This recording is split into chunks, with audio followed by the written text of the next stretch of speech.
والصلاة والسلام على سيد الرسل وخاتم الأنبياء سيدنا وحبيبنا محمد المصطفى وعلى آله المجتبى.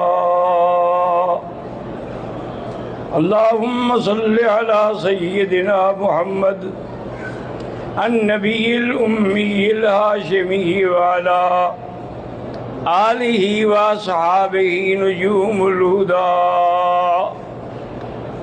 أما بعد فقد قال الله تبارك وتعالى في القرآن المجيد والفرقان الحميد: أعوذ بالله من الشيطان الرجيم. بسم الله الرحمن الرحيم.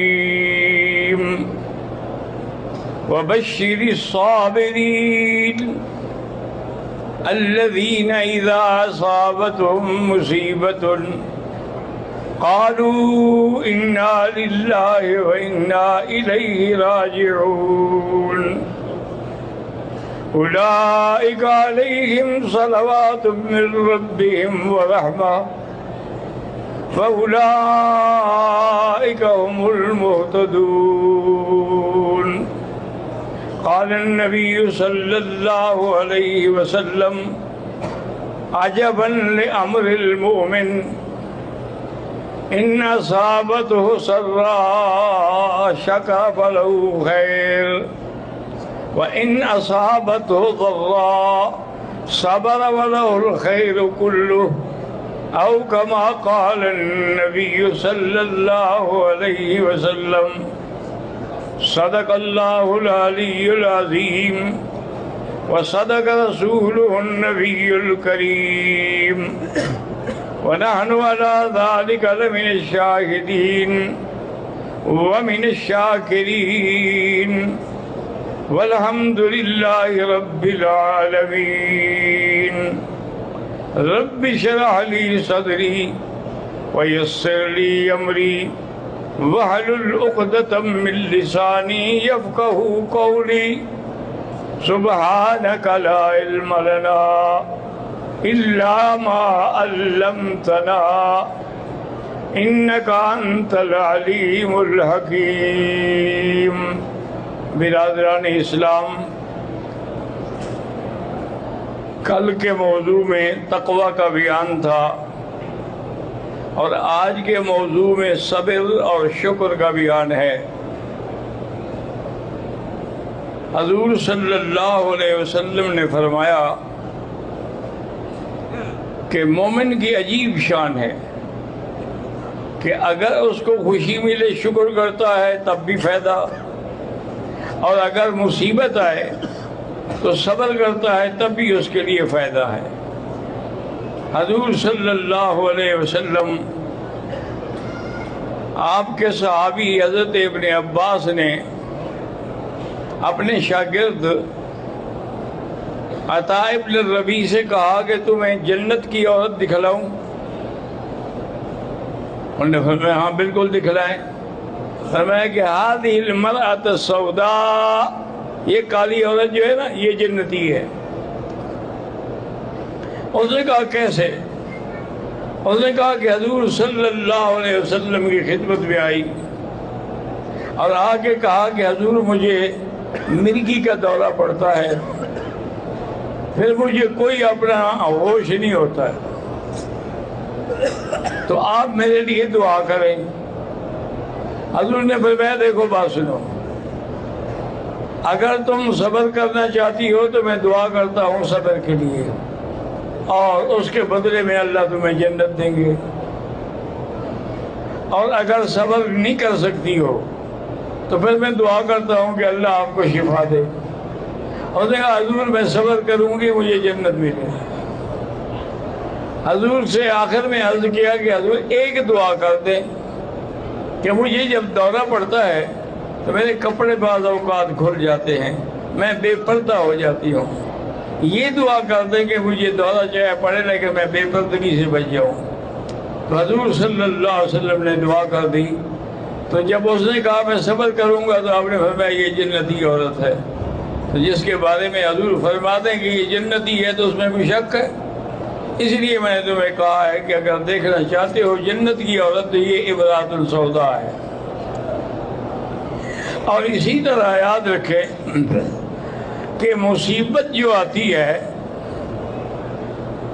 اس کا وجہ جو ہے کافروں کے لیے یا گناہ گاروں کے لیے تو ان کے گناہ ہیں. لہا ما کسبت وعلیہا ما اکتسبت. لیکن یہ غور کرے کہ نیک لوگوں پر مصیبت کیوں آتی ہے؟ جو لوگ نیک ہیں، صالح ہیں، پابند صوم و صلات ہیں، ان پہ مصیبت کیوں آتی ہے؟ تو علماء نے لکھا ہے کہ ان پر مصیبت آتی ہے ان کے کفارہ سیئات کے لیے، کہ ان کے گناہوں کا کفارہ ہو جاتا ہے. جب وہ اس پہ صبر کرتے ہیں تو ان کے گناہوں کا کفارہ ہو جاتا ہے.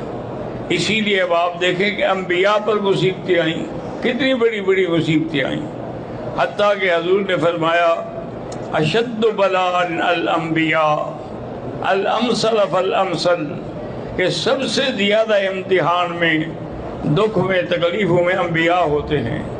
ان کے بعد جیسے جیسے درجہ ہو ویسے ویسے مصیبت ہوتی ہے. اور اسی طرح فرمایا اوذیت فی سبیل اللہ ما لم یؤذ احد قبلی قط. حضور نے فرمایا کہ مجھے جو ایذا ملی ہے اور جتنی دکھ میں نے برداشت کیا ہے مجھ سے پہلے کسی نے برداشت نہیں کیا. صلی اللہ علیہ وعلا آلہ وصحابہ وسلم. تو اب حضور تو گناہوں سے پاک ہیں، تو وہ امتحان کیوں آئے؟ تاکہ آپ کے درجات اور زیادہ بلند ہوں. اسی طرح ایک دن حضور پاک نے فرمایا کہ جس آدمی کے 2 بچے مر گئے اور اس نے صبر کیا تو وہ اس کو جنت میں لے جائیں گے. ایک عورت بول پڑی، اس نے کہا حضور اگر ایک بچہ ہو تو آپ نے فرمایا اگر اس پر بھی صبر کرے گی تو اس کو بھی جنت ملے گی. وہی بچہ اس کے لیے ڈھال ہوگا اور جنت میں لے جائے گا. اسی طرح حضرت ابی بن کعب سے روایت ہے، انہوں نے کہا کہ یا رسول اللہ میرا تو صرف ایک ہی بچہ گیا ہے جس پر میں نے صبر کیا. فرمایا تمہیں وہی جنت میں لے جائے گا. بلکہ اگر کسی عورت کا بچہ گر گیا ہے یعنی درمیان میں حمل ضائع ہو گیا ہے وہ بھی اس کی سفارش کرے گا اور وہ اس کو جنت میں لے جائے گا. حضور صلی اللہ علیہ وعلا آلہ وصحابہ وسلم آپ بیٹھے ہوئے تھے، آپ کے بیٹی زینب کا پیغام آیا کہ حضور میرے پاس تشریف لے آئیں. حضور سمجھ گئے، حضور کو پتہ تھا. آپ نے فرمایا میری بیٹی کو سلام کہیں اور اس کو بتا دیں گے للہ ما اعطا وللہ ما اخذ، اسی کا ہے جس نے دیا اور اسی کا ہے جس نے لے لیا ہے. فلتحتسب ولتصبر، اللہ سے طلب ثواب کرو اور صبر کرو. تو آپ نے اپنی بیٹی کو بھی صبر کی نصیحت کی. اسی طرح حضور صلی اللہ علیہ وسلم بی بی جویریہ سے، ماریہ قبطیہ سے آپ کا ایک بیٹا پیدا ہوا جس کا نام حضور نے اپنے دادے کے نام پہ ابراہیم رکھا، اور وہ حضور کو بے انتہا محبوب تھا اور پیارا تھا. حضور نے اس کے لیے 2 مینڈے ذبح کیے. حضور پاک نے اس کے لیے عقیقہ کرایا. حضور پاک نے اس کے لیے خود کھڑے ہو کے ختنہ کرایا. اور پھر الاوالی میں ایک بڑا اچھا گھر تھا، وہاں آپ نے اس کو رضاعت کے لیے بھیجا. تو کبھی کبھی حضور وہاں جاتے تھے تو اپنے بچے کو لے لیتے، بڑے خوش ہوتے حضور صلی اللہ علیہ وسلم اس کو دیکھ کر. اور ایک دفعہ یہ بھی آیا ہے کہ حضور نے فرمایا کہ اگر میرا بیٹا یہ زندہ رہا اور نبوت کا دروازہ بند نہ ہوتا تو یہ بھی نبی بنتا. ایک دن اطلاع آئی کہ حضور ابراہیم کو تو تکلیف ہے. حضور صحابہ کو لے کر جلدی جلدی وہاں پہنچے. وہاں جب پہنچے تو وہ نظر میں تھا، سانس لے رہا تھا. حضور نے اس کو لے کے گود میں بٹھایا اور اس کے بعد ظرفت عینا رسول اللہ، حضور کی آنکھیں آنسوؤں سے بہنے لگی. صحابہ حیران ہو گئے. انہوں نے کہا تب کہ یا رسول اللہ انت، آپ اللہ کے نبی ہو کر بھی رو رہے ہیں؟ فرمایا دم و رحمتن، یہ آنسو رحمت کے ہیں اس لیے میں رو رہا ہوں۔ تو حضرت نے اپنے ہاتھ سے اس کو بچھایا، لٹایا، پھر اس کے بعد اس کی تدفین کی۔ حضور صلی اللہ علیہ وسلم کو کئی دن تک اس کی اداسی رہی۔ ایک دن حضور صلی اللہ علیہ وسلم ایک قبرستان سے گزرے، دیکھا کہ وہاں ایک عورت قبر پہ بیٹھی اور رو رہی ہے۔ تو حضور نے فرمایا بی بی قبر پہ بیٹھ کے رونے سے کیا فائدہ ہے؟ آپ کے رونے کا اس کو کوئی پتہ تو نہیں لگ رہا؟ انہوں نے کہا لے کاننی، جاؤ اپنا کام کرو، تمہیں کیا پتہ جو مصیبت مجھے پہنچی ہے؟ اس کو پتہ نہیں تھا کہ اللہ کا نبی ہے۔ تو جب کہہ بیٹھی حضور چلے گئے، ایک صحابی نے کہا اللہ کی بندی تمہیں پتہ ہے کون تھا؟ انہوں نے کہا نہیں۔ انہوں نے کہا اللہ کے نبی حضور صلی اللہ علیہ وسلم تھے۔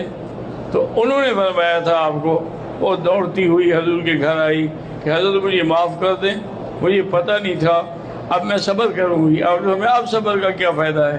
ان الصبر فی الصدمۃ الاولی، صبر اس کو کہتے ہیں جو پہلی مصیبت کے وقت میں کیا جائے، بعد میں تو آہستہ آہستہ سب کو صبر آ ہی جاتا ہے۔ اس لیے اللہ تبارک و تعالیٰ نے قرآن پاک میں بھی ان لوگوں کو مبارک دی ہے جو صبر کرنے والے ہیں کہ وبشر الصابرین۔ اسی طرح اللہ نے فرمایا کہ صابرین کون ہیں؟ الذین اذا اصابتہم مصیبت قالوا انا للہ وانا الیہ راجعون۔ اگر کسی کا بچہ فوت ہو گیا تو ملائکہ نے اس کی روح قبض کی تو اللہ فرماتے ہیں کہ تم نے میرے بندے کا جگر کا ٹکڑا جو ہے وہ نکال لیا۔ انہوں نے کہا حضور اللہ کا حکم تھا، وقت معین تھا۔ آپ نے فرمایا اچھا یہ ہونے پر اس نے کیا کہا؟ نے کہا اللہ کا اس نے حمد کیا اور کہا انا للہ وانا الیہ راجعون۔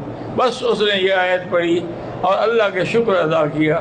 تو اللہ تبارک و تعالیٰ حکم دیں گے ابنوا لہ بیتا فی الجنہ، جنہ میں اس کے لیے گھر بناؤ اور اس گھر کا نام بھی بیت الحمد ہوگا، کہ شکر کرنے والوں کا وہ گھر ہوگا۔ تو اللہ تبارک و تعالیٰ نے ہمیں بھی، آپ کو بھی، سب کو حکم دیا ہے کہ صبر سے کام لیں۔ اب آپ کو پتہ ہے کہ مجھے کتنی تکلیف ہے، انسان پر کیا گزرتی ہے کہ جب وہ اس حال میں عوام کے سامنے بیٹھا ہو، لیکن پھر بھی میں نے درس نہیں چھوڑا۔ تو آپ دعا کریں کہ اللہ مجھے بھی صحت و عافیت عطا فرمائے اور میری یہ تکلیفیں جو ہیں ساری رفع ہو جائیں۔